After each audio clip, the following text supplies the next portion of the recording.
분노와 운동에 몇 명이 모였으면 그것을 정치 세력을 어떻게 구축했는지 조금만 더 말씀해 주시죠. 저도 마지막 질문에 조금 더 비슷한 질문이었어요. 저도 그 어떤 분노와 운동을 정당까지 그리고 최근 선거에서 이겼잖아요. 까지 지지자들 어떤 조직과 organize 있는 그런 그 전략이나 방법.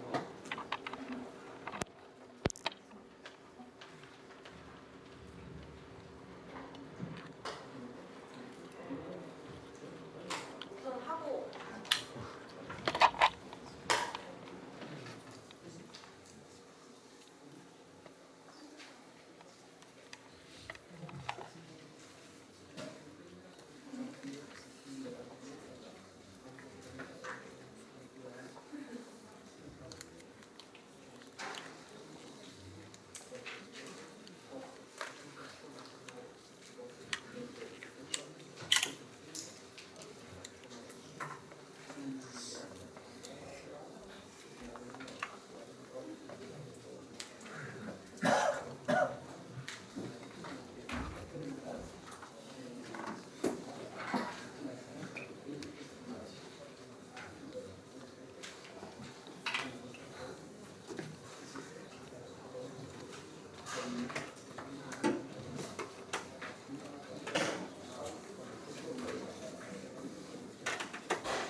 네, 질문들이 쏟아지고 있는데요.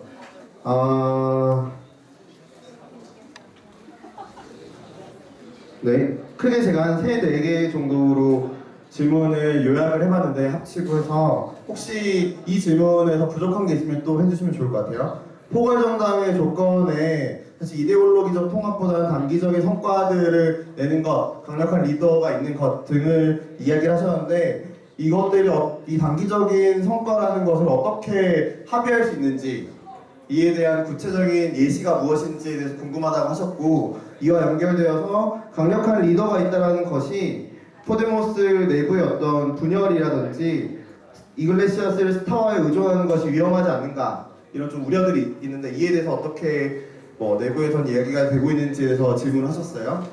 이것과 두 번째는 스페인 자체의 정치 상황에 좀 많이 궁금해 하시는데 스페인 자체의 정치 참여율은 어떠한가 한국과 비교하여 이런 질문을 해주셨고 위기 이전과 위기 이후에 이 민중들의 정치 참여율이 더 높아졌나 라는 질문들을 하셨고 세 번째로는 진보적인 의제나 청년 문제를 해결하기 위해서는 다양한 방식이 가능하지 않는가 청년 단체일 수도 있고 사회 운동일 수도 있는데 왜 그것이 정당의 형식으로 이전 혹은 전환한 것인가 그 이유가 무엇인가에 대해서 질문을 해주셨고요.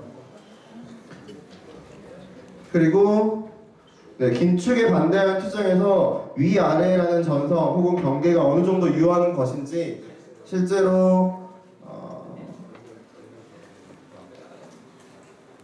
위아래 전선이 중도의 표를 가져오는 효과적인 방법이라 여기는 것 같지만 이러한 선거주의적 압력이 민중들의 요구인 긴축 반대를 온전히 반영할 수 있는 것인지에 대해서 질문을 해주셨습니다. 혹시 이 말고 또 질문 있으시면 네 해주시죠.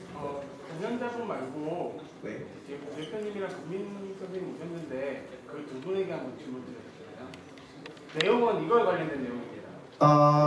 네 가능하긴 하지만 아마 뒤로 많이 밀릴 수 있습니다. 예, 네. 지금 저희 내용을 얘기했을 때 포괄정당으로 갔을 때 강력한 리더십과 그리고 중도적으로 가는 이슈에 대해서 어떻게 노동당이 대응할 수 있는지 좀 궁금하거든요. 그러니까 리더십에 관해서 과연 네임드가 나타나는 형상은 지금 노동당이랑 다른 당들이 증명하는 통합정치 내에서 네임드를 상대적으로 적게 가지고 있는 것에 대해서 노동당이 어떻게 대응할 수 있을까에 대한 것에 대한 질문 한번 드려보고 싶습니다. 네, 이건 금민동지가 기억하셨다가 시간을 가능하면 드릴 테니 해주시면 좋을 것 같고요. 혹시 또 네, 뒤에 분부터 이렇게 앞으로 오겠습니다. 비슷한 질문인데요. 그 포괄정당으로 가는 길에서 강한 리더를 갖는 것과 이제 이데올로기적으로 자신이 머물러 있던 영토에서 벗어나는 방법을 말씀해 주셨는데 그 영토에서 벗어나는 방법도 크게 두 가지를 말씀해 주셨잖아요. 아예 중도로 전환하거나 아니면 기존 판도를 바꾸거나. 근데 그 기존 판도를 바꾼 포데모스가 이런 형식을 취하고 있다고 했는데 포데모스가 실제로 기존 판도를 바꾼 구체적인 사례가 무엇이 있는지 궁금해요.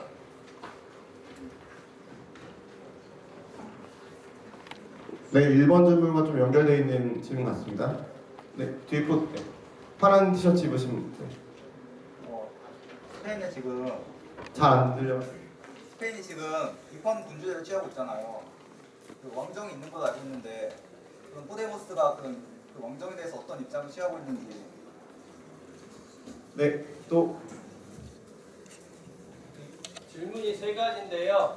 일단 첫째로는 올해 말 총선에서 포데모스가 집권 가능성이 높다고 이제 예측이 많이 되고 있는데 현재 그리스 시리자 정부의 경험을 보면 뭔가 이런 민중을 위한 개혁을 조금이라도 하려고 하면 이 유럽 엘리트들의 그런 엄청난 방해를 지금 받고 있는데 그러면 이제 포데모스는 그런 방해를 어떻게 극복할 것인지 그런 대안이 있는지에 대해서 궁금하고요.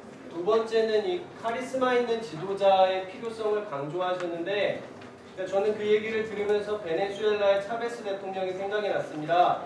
근데 이제 차베스 대통령 같은 경우에 이제 집권 초기에는 많은 기대를 모았지만 이제 집권 말기로 가면서부터는 그런 기존 국가 관료들과의 타협 문제나 부패 문제들이 나타나면서 이제 개혁이 지체되고 지금은 이제 상당히 어려운 상황에 놓여 있는데 이런 것에 대해서 이제 포데모스에서는 어떠한 대책이나 이런 대안을 가지고 있는지 궁금하고요.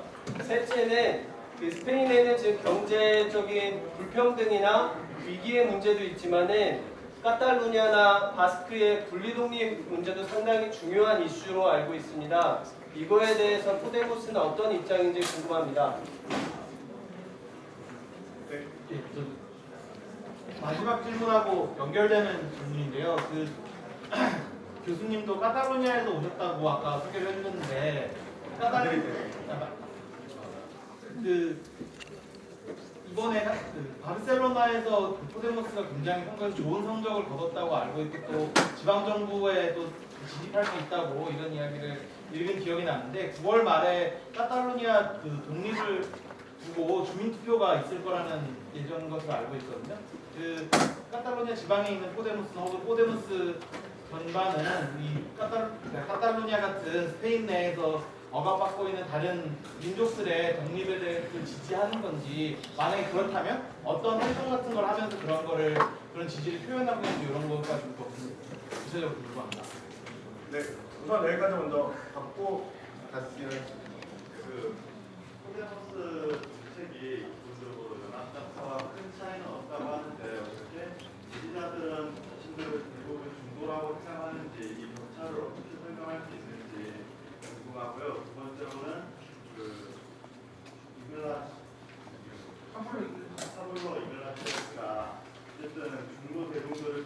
반대한다고 얘기를 했는데 지금 실질적으로 지지자들은 대부분 중도인 건데 어떻게 진보적으로 혹은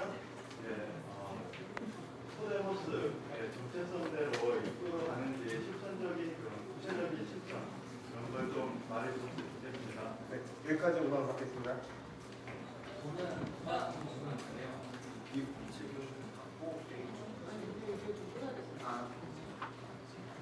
질문이 제가 이렇게 통역하는 와중에 한국어로 막 이렇게 질문하시니까 되게 헷갈리거든요. 그래서 우선 이거라도 여기까지 하고 넘어가야 될 것 같은데 우페이데, UPYD가 뭐냐고 질문하셨죠. 진보민주연맹이라는 당인데요. 기본적으로 보면 자유민주주의 쪽, 그 정파 쪽 정당인데 그 스페인 집권당이자 우파인 국민당, 빼빼라는 국민당에 비슷한 거기서 이렇게 파생돼서 나온 정당이라고 볼 수 있고요. 그러니까 스페인 정치 약간 설명하자면은 우파 국민당이 거의 아까 그 표에서 얘기했던 5번에서 10번까지 표를 다 먹고 있는 상황, 중도에서 극우까지 다 먹고 있는 상황이고 그 중간에 약간 그냥 자유주의 민주주의 정파를 한 그런 다른 작은 우파 당이나 아니면은 뭐 프랑스처럼 완전 극우당 이런 게 존재하지 않았다고요 전혀. 그러니까 거의 빼빼가 거의 그 국민당이 거의 그걸 다 잠식하고 있는 표를 그런 모양새에서 이제 그 진보민주연맹이라는 이 당은 사실 우파인데 거기서 이제 그 틈새에서 있는 당이고 이 당에서 파생돼서 현재 나온 게 시민당이라는 시우다다노스라고 포데모스랑 엄청 비교되고 있는 그러니까 신생 정당이고 굉장히 비슷한 식의 어필을 하면서 그런데 우파 쪽에 어필을 하는 거죠. 기존에 지금 현재 이 위기 상황에 대해서 우파적인 어필을 한 정당으로 나중에 거듭난 정당의 모체가 된 정당이 진보민주연맹이 이제 시민당 시우다다노스가 되는 그 정당이고요. 인구 구조와 연령대 표를 보면 정확한 뭐 통계는 지금 뭐 찾아봐지 알 수 없지만 전반적으로 고령화 사회가 많고 그래서 그게 말 그대로 뭐 우리나라 비슷한 것 같은데 국민당의 선전을 다 설명할 수 있는 건데 그 은퇴한 연령 65세 이상 그리고 스페인도 굉장히 뭐 대도시가 많긴 하지만 아직도 여전히 어떤 뭐 도시가 아닌 시골 인구 이런 그런 그 인구가 굉장히 많은 지방의 분포에 있는데 그런 사람들 그런 인구 구조 때문에 사실은 이때까지 국민당이 계속 득세를 할 수 있었던 것이라고 고령화 사회가 되었고 그 사람들이 많은 표를 가지고 있기 때문에 그대로죠. 예. 그 구조는 그대로인 거죠. 그리고 아까 말했던 조직 구성 그림을 자세하게 설명해달라고 하는데 아직 구성도가 떠 있나요?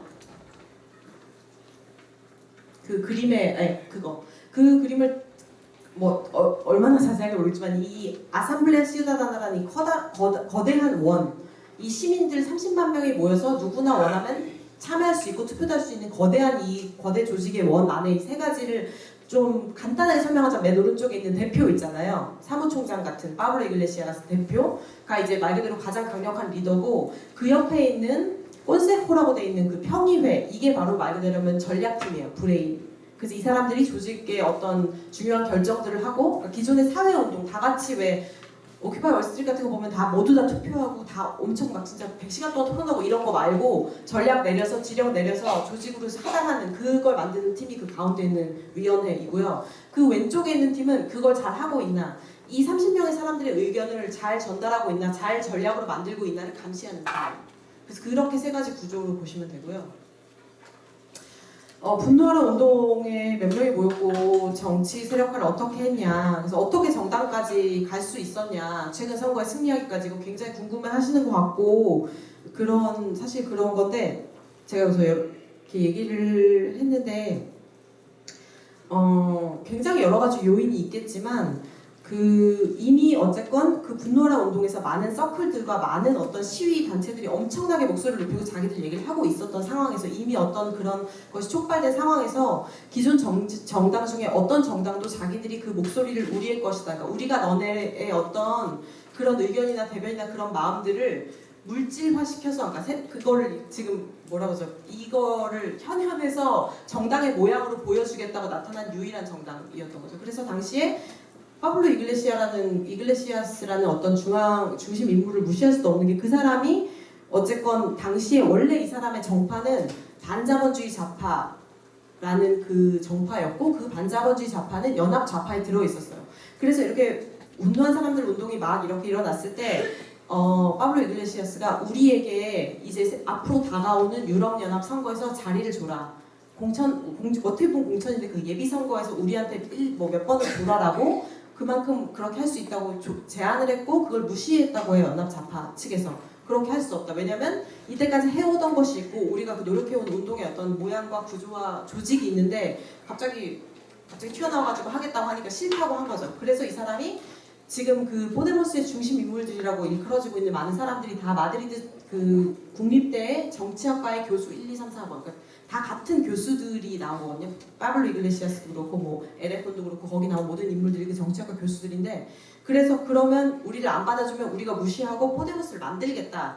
그래서 박차고 나오자마자 빵원으로 선거 운동을 해서 그러면서 이제 자기들이 우리가 이 시민들의 대변인이 되겠다고 어떻게 보면 그 굉장히 적절한 순간에 적절하게 사람들한테 나타나서 이 목소리를 대변한 정당을 만들어서 우리가 정권을 잡을게라고 어떻게 보면 운동에 그걸 먼저 선을 잡았고 그걸 다른 당은 아무도 하지 못했던 거죠. 그게 어떻게 보면 뭐 구체적으로 어떻게 조직화를 했는지는 굉장히 어렵지만 말하기 어렵지만 그런 식으로 정리하면은 될 수 있을 것 같아요. 그래서 그 당시에 포데모스가 얘기한 거는 기존 지금 현재 좌파 운동 단체들도 다 카스트의 일부가 되어 있다. 그리고 실제로 그게 맞았던 이유도 그 사람들이 어떤 그런 종류의 부채감 같은 게 있었기 때문에 그동안 사회당과 계속 연정해서 정권에 들어가 있었고 자기들이 거기에 일부에 속해 있었기 때문에 어떻게 보면 더 빨리 모든 카스트, 정치 카스트를 부수는 어떤 목소리를 자기들이 가질 수 있는, 담보할 수 있는 그런 세력이 아니라는 어떤 머뭇거림이 있었고